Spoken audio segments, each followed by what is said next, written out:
I encounter this with people even that are coming to our church who are like, "Well, you hear, the church is in decline." And I'm like, "Look around. Look around. Like our auditorium is packed." So, I don't know who they're talking about, but it's not here. And I'm Yeah. not saying I know there are churches that are struggling. I know there are churches that are having a hard time finding their way. I know that exists. And yet I think marketing wants us to live in fear of what's Yeah. happening to the church, which the church has challenges to embrace. Don't get me wrong. But I'm like, those things that you're describing, the other one I hear all the time is young people are walking away from the church. I'm like, we can't find enough rooms to put the young people in. And I'm hearing that Exactly. from other church leaders. Yeah. We have young adults like beating down the door to, when can we Yeah. get together and and so and you talk about this in the book of like the future is bright. Well, hey everyone, welcome to the Intentional Churches podcast. I am back with our good friends, Doug and Bart, the as we're now calling them the Intentional Churches Jesters.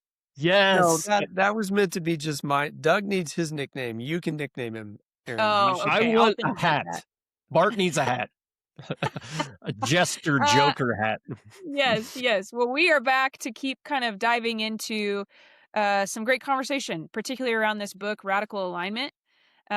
But Doug, before we get there, help us get started. I know you wanted to draw our attention to one thing before we get rolling here. Yeah, just a great step for any church leader's team. And it could be across the board, your board, your staff, key volunteers, to get their head around kind of this content in the Radical Alignment book is what we call the Alignment Workshop. We have two versions of it. One is live, which is pretty cool. I think we'll talk a little bit about this in this episode. Hosted regionally by partner and network churches who are running this play, and then secondarily online. And even the online we do in cohorts, so you're collaborating with other churches. So low cost, low time commitment, but really can help you and your team have some great conversations around this idea of radical alignment of your church, the personal ownership of the Great Commission. So can't wait for today because we get to be more positive. Yes, I was gonna Last say. episode was all about the Yeah, man. challenges. My Last inner Gen time Xer came out. I was Cynical like, Doug. yeah, you did. I was like last time going, oh man. Because if you just read the one chapter, I hope people showed up for this. It's like we got like a couple things to say that are way more positive. That was like starting to feel, but it's got to be said, right? Yeah. It's Yep. it's like that we've all identified with that stuff, I think. But here's the thing. As a church leader myself, and for the church leaders that are listening, we could use some good news. So help us. What are some encouraging things that you are finding as you endeavor here with intentional churches, as you help churches, you know, align around the Great Commission? What are we finding that is good news? Help us. Make us happy, please.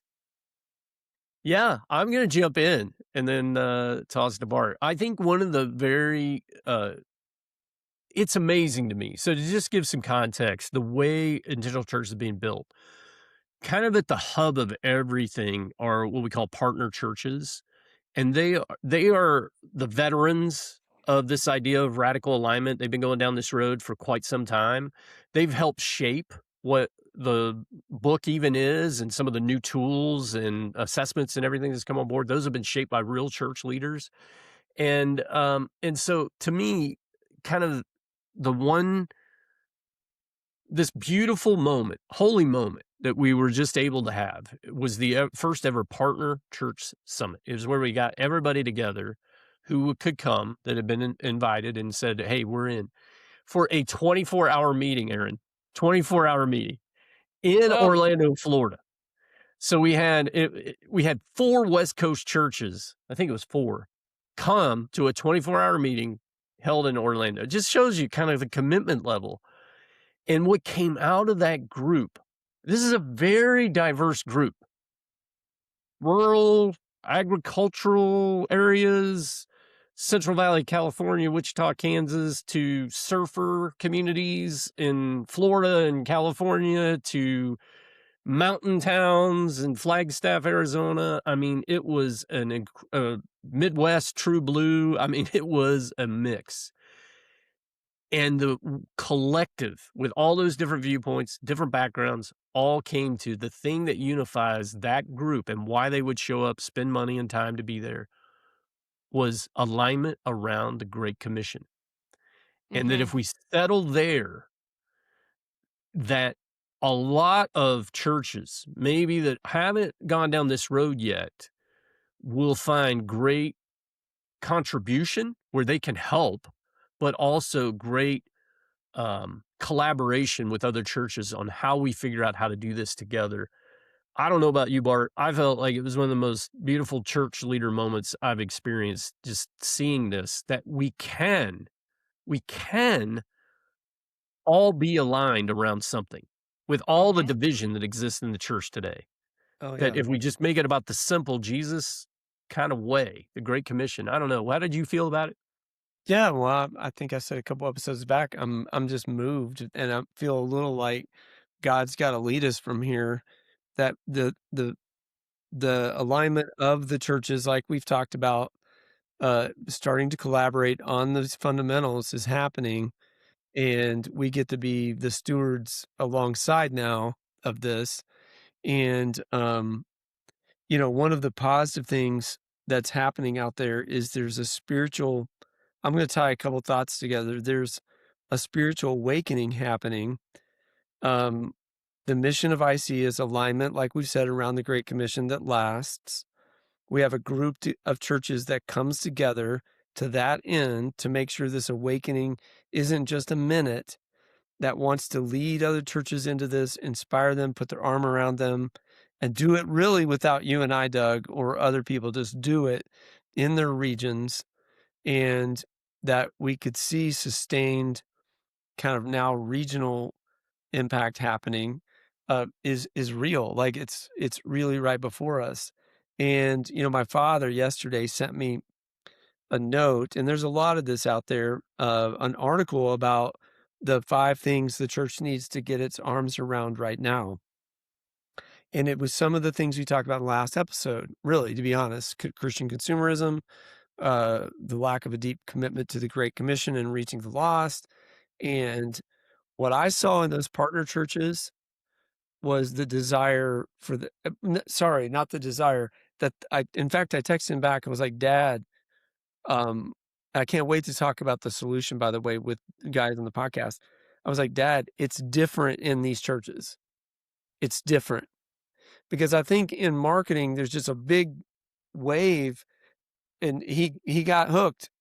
He's a pastor, by the way. My dad's a pastor, lifelong, loves church, loves Jesus, a great communicator and evangelist at heart, has reached so many people, built 2 great churches. When he hears the church is in trouble, it wakes him up. And there's a lot of marketing that's saying that.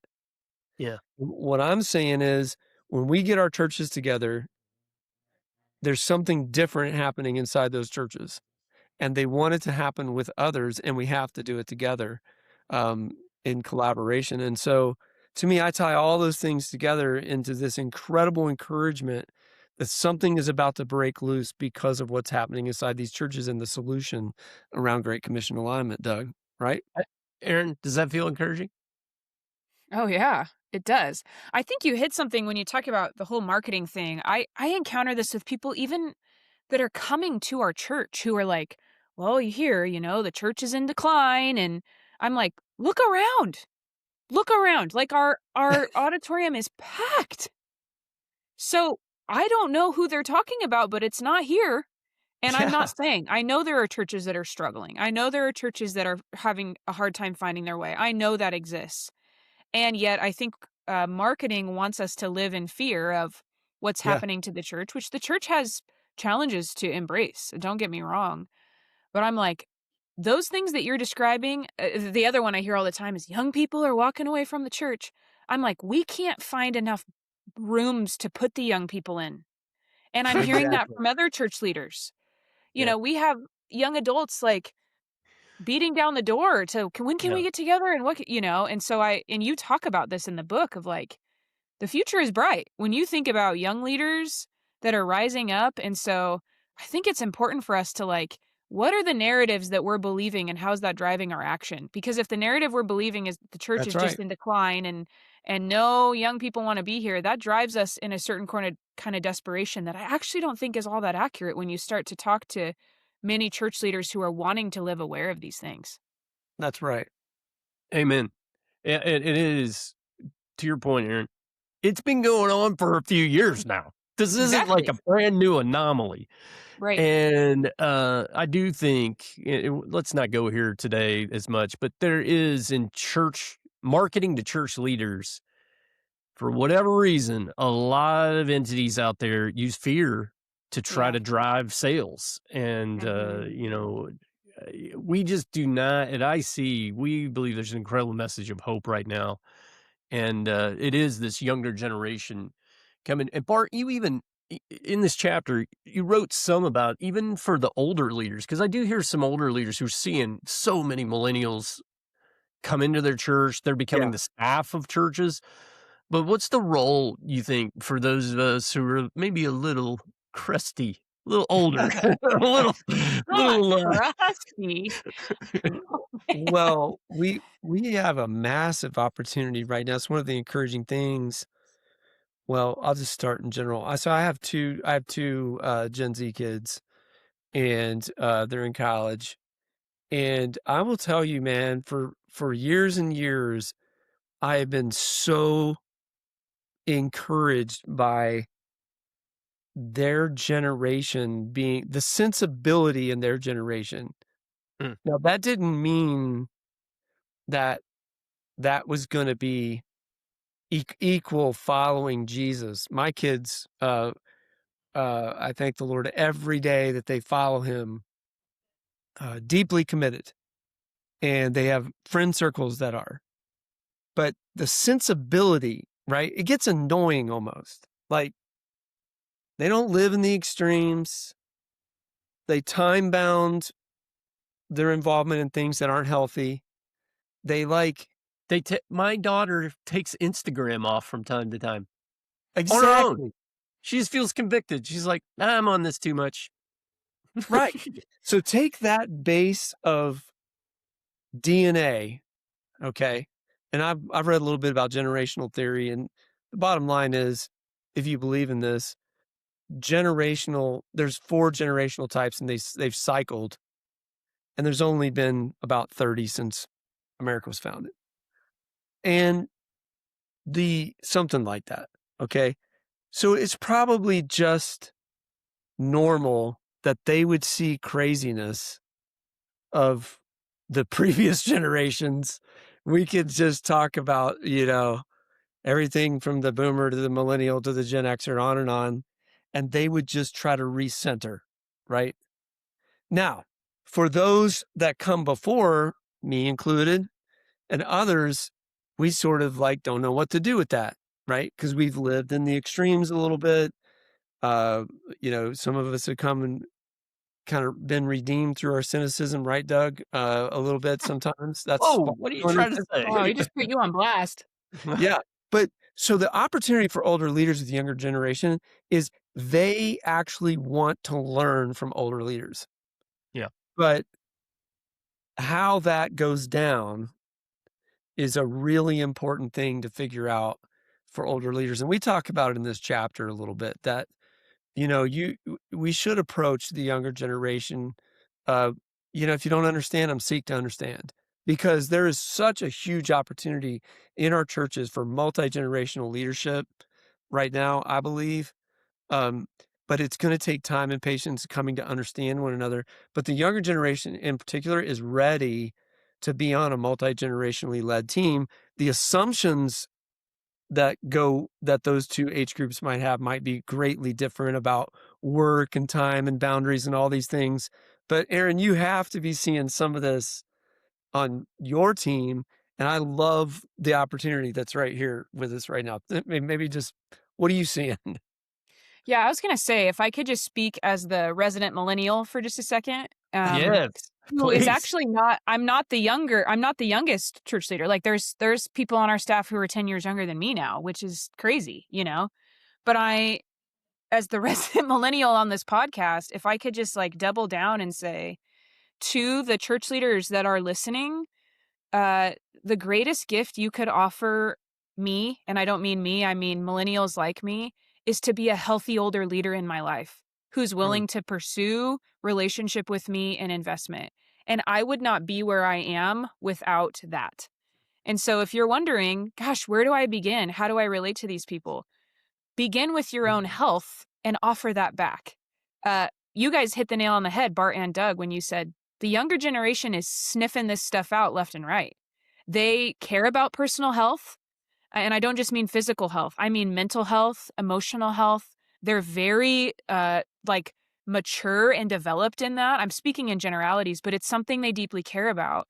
And I would say my generation and the generation behind me, Gen Z, can sniff out someone who is not that in a second. mm. And they will not want to receive what that person has to say. That could be a different conversation, Yeah, around respect and all those things. But I'm just saying the greatest thing older leaders can do is strive to be the healthiest version of themselves to offer back to people like me. And I yeah. think there's this fear from older leaders like the younger won't want to be with us. I want to be with older leaders so badly. In fact, I just sat with a young leader on our staff last week who was like, I just want to sit with some people who are 20, 30 years down the road and just understand more of. And I'm like, I wish the older people could hear this. This is the desire. And Yeah. so to the faithful church listeners listening, or church leaders listening, I'm just like, this matters. And it should be an encouragement. Like, your time is not over. You're just getting started, you know? Yeah. Hey, can I just pipe in? Don't you guys think that this is true in for the 99, so to speak, as well? That the opportunities for those that have followed Jesus and are healthy to be involved, like, I just have to believe that I don't know what to call it. Mentoring isn't the right, but Oh, some intergenerational strategy is like right here, right now.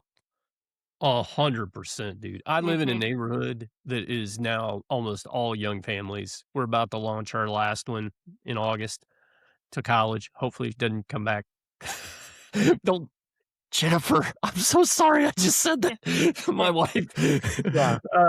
But man, these young dads, they can't like now that I've started to build relationship with them. Like we can't go for walks. It's like an interrupted walk. Pause the whoop. Pause the whoop.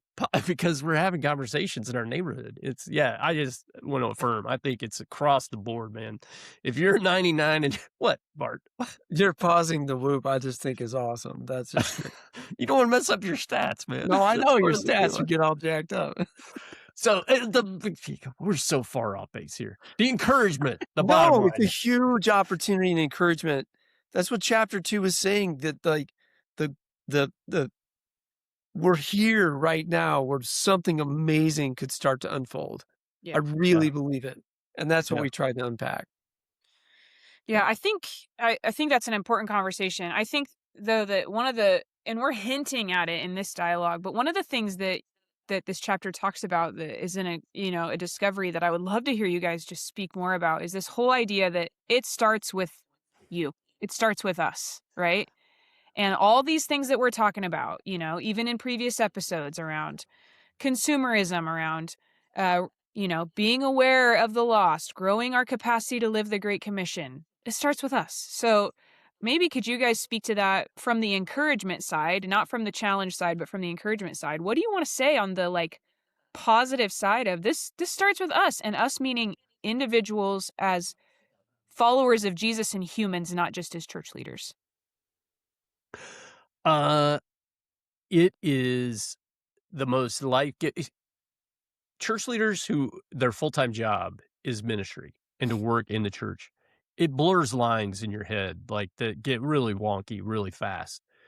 But personally owning the Great Commission is the most life-giving thing for anyone, but especially a church leader. You will lead your church differently. And I was talking to a counselor friend recently, and I am hoping, they believe, but I'm hoping that somebody will do a study that anxiety levels actually drop in people when they're owning the Great Commission. Like Mm, depression, self-focus drops when you're living the Great Commission. It literally is the living proof of the dying to self Jesus intended. that when you die to self so that others may know him, it works on you. So, this idea, it's not revolutionary, but it is pivotal to this next season of the church, especially in America, that we get back to the basic blocking and tackling that I own. And we have story after story, man. I don't know if you listened to the podcast way back that I did with Tom Kopp. Tom is at a church, Kimball Christian Church in Kimball, Minnesota. Look it up on a map. I'm challenging you right now. Go look it up while you're listening. It is like a one stoplight town. And Tom is an older guy. He moved back because his wife's mother was not doing well, and they went back to take care of her. Tom is legally blind, I believe, and deaf. And he is leading an amazing church that has gotten people in this tiny Minnesota town owning the Great Commission personally. And it's crazy. They're baptizing like crazy numbers of people. We talked about the Partner Church Summit. We hear this urban church in downtown Orlando, Florida, basically, who had not really emphasized Great Commission ownership much. Like the Archbishop, the senior guy, said to me once, "We're going to infect these people with this evangelism thing, this Great Commission. We're going to get them all infected." Like, it's just awesome. But Antoine is telling us at the Partner Summit, he's like, "Yeah, we baptized, I don't remember what it was, Bart, 12, 15, 18 people, adults last year." And like, Yeah. hadn't done that in years. And anyway, just all the way back to the hopefulness. It is if you're a church leader, board member, staff member, it is the most life-giving thing you can do is own the Great Commission personally, and it will cause you to lead your church differently. Yeah, Bart, I don't know. You got thoughts around this? Yeah, a lot, but I'll just say a couple quickies. I think that you're never, if you want to walk in the footsteps of Jesus, you don't have to go to Israel. Ouch. You should, and I yearn to, and I've not. But if you want to walk as if you were following him in that day, just put on the mission in everything you do. That's what he was teaching them. I referred to scripture last time about reaping and sowing from the get-go of his ministry. Like, you want to walk with him? He was basically teaching them at every turn how to live this mission out every single day. And so really, Doug, it's because of you. Like, I've gone back. I'm like, I'm going to start back in the Gospels and just watch him train basically the mission people alongside, and try to be practical about that in my own life. It wasn't long way back that we realized every tool we teach has got a personal side to it. That's what that chapter unpacks a little bit more if people want to look at. I know people listen to this, run our toolbox and stuff. It's kind of important to see that there's a personal side, but it's got to go beyond that as we immerse ourselves back in the way of Jesus and just see him training that. I think anyway, I'm growing in it right now, man. That's for sure. Yeah, I think this one feels like for me, the more I'm engaging with church leaders, I had several church leader conversations this week, and there's a lot of low-hanging practical fruit that you can do that doesn't cost money and really is more about bringing intentionality. I'm wondering two things from you guys. Maybe we could all share here. What are some things you're doing personally to get for you to own the Great Commission? Like, what are real things you do in everyday life that we could go in your calendar and find? Or activities, if we went and audited, like your meetings or whatever. And then how are you doing that for a team? Like for me and Bart at IC, we emphasize this with our team. It's changing the lives of our team even. But Erin, I'd love to hear how you're doing that for the team at Canyon too. So Erin, you want to kick off? Yeah, I can start personally. Just like a lot of people who are listening, I'm a busy church leader. And so one of the greatest pushbacks we received from our team when we first started talking about the need to personalize this was, well, does that fit into my work hours or my personal hours? And it was like, well, that question reveals that you're not understanding what we're saying. If you need to be paid to make disciples, that's not what the gospel is talking about. And that's not the Great Commission. I Uh, sense snarkiness. yeah. You still sense it? Because this was years ago and it's still in me. So, anyway, one of the things, though, that was important in what I'm saying about that is to help people realize, like our staff teams, we're calling our church people to do this as part of their lives. They're not getting paid to do this. They work full-time jobs. They have kids. They have marriages. They have activities and friends. And we're asking them to integrate this into their life. And so we should learn how to do that as well. And so I would just say to people like church leaders who are listening, who are just at the beginnings of trying to raise this awareness, those are the kinds of things you're going to run into probably, is staff being confused on, well, is this just part of my job? No, this is personal ownership. And to really help people understand that, I have found it's harder to help staff members understand that than it is church people who would never put it in the box of work because their work has nothing to do with this. So I just offer that as a personal learning to just be mindful of and to help people into that. And I wasn't nearly as snarky in those conversations with them as I'm being on this podcast. But to help people understand. But personally for me, a couple things I've been doing is trying to live that, integrate. I'm busy, just like we're all busy. And so what are things that are going to be both replenishing and refueling for me that I can also make intentional to help me personalize the Great Commission? So for me, that's pickleball. I play 3 or 4 times a week. I play with most people who don't follow Jesus. One night a week, I play with people from church, and the other times I'm playing with people who are close to me but far from God. And that has been just surfaced amazing relationships, amazing friendships, and all sorts of spiritual conversations that I get to show up a little bit inconspicuous. I would also say just another really practical tool that I have been exploring personally, and many on our team have been exploring, but we have not made it an institutional thing. I want to point that out before I say this. We are letting this grow organically. I have not stood in front of our staff and told them they should do this because I'm trying to see how far this will go and multiply without ever saying it into a microphone.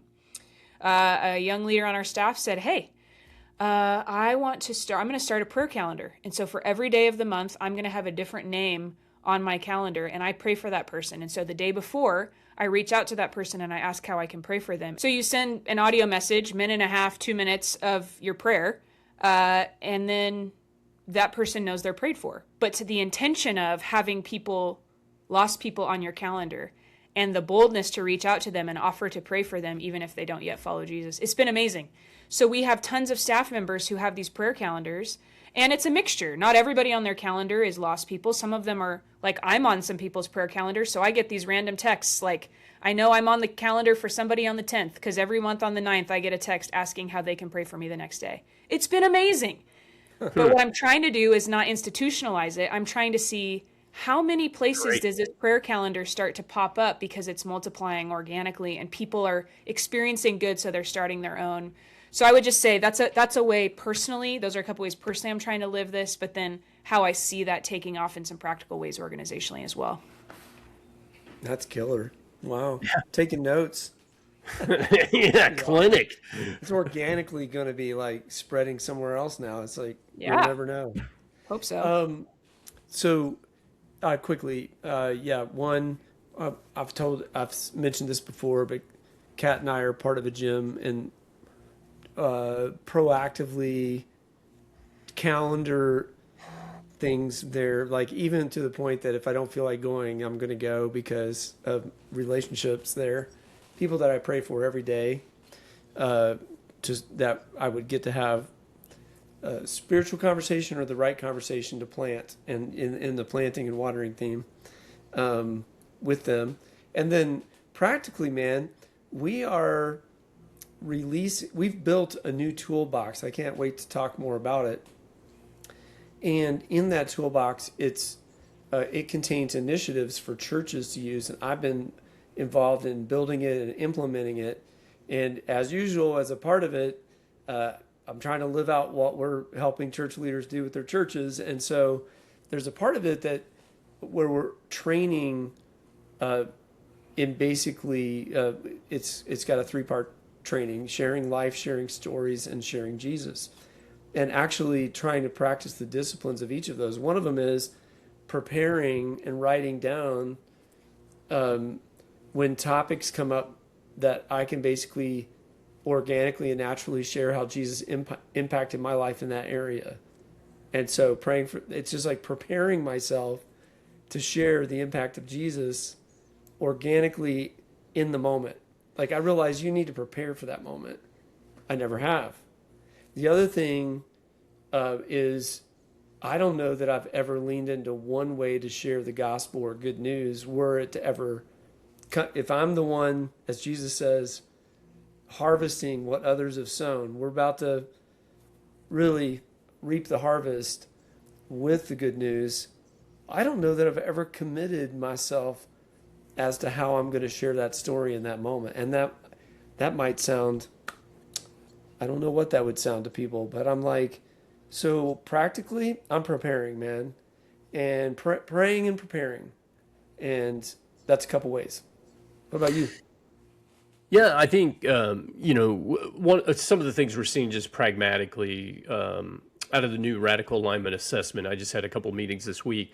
Low hanging fruit. Just start like doing what you guys are saying, adding to team agendas, whether it's the board or hey, we're going to talk about our ones and we're going to pray for them in every meeting. That just becomes a norm. That's a super simple one. I think for me personally, we're going into the season right now. And it is in Vegas at least a high neighborhood walk time because the weather is very conducive. And so doubling down kind of on getting to know neighbors, especially these younger dads. And yeah, that intentionality I'm just being like really convicted of right now. Like, yeah, it's go time kind of. And I've had this thing about forever. Erin knows this. I don't know if you do, Bart. And I've let everything get in the way of it. Travel and everything else. The least amount I've traveled in over a decade so far this year.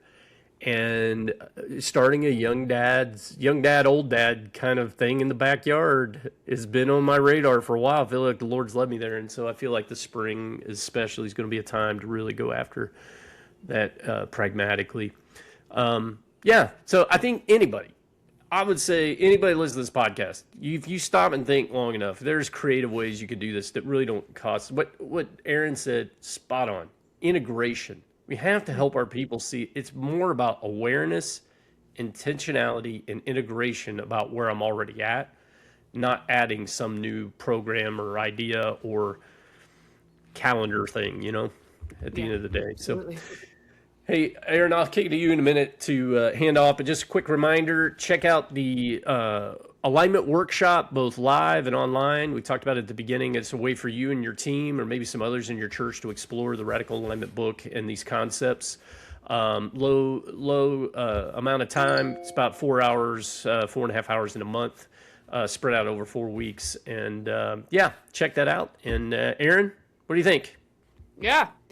Well, to the epic, amazing, fantastic church leaders that are joining us for the journey, thanks for being with us.